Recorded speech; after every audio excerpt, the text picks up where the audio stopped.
Tara, kape. Have a great day mga kabukalbo. What's up mga kabukalbo? Okay tayo yung area of responsibility natin mga kabukalbo.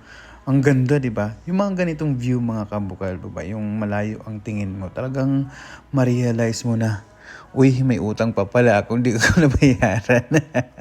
So, tabing daan na tong coffee shop na to mga kabukalbo.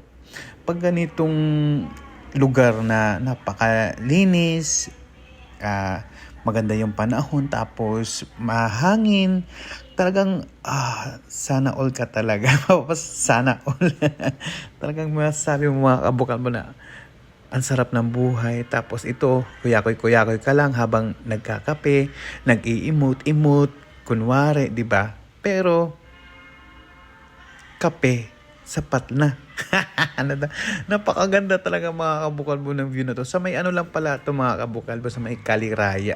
Tapos kapag dumaan ka dito from north to south. Yan o, tabing daan lang siya mga kabukalbo. So, di ba? Wala lang, kapi-kapi lang. Tapos, tamang flex lang. Nabusog ako. Wala, mapapakanta ka na lang talaga mga kabukalbo na na na na na na. Ang ganda. So I'm so blessed. I'm surrounded by a good soul people. Wow, ano daw? So wala lang, nagmamayabang lang habang wala lang, nagkukuyakoy ganun, nagflex lang.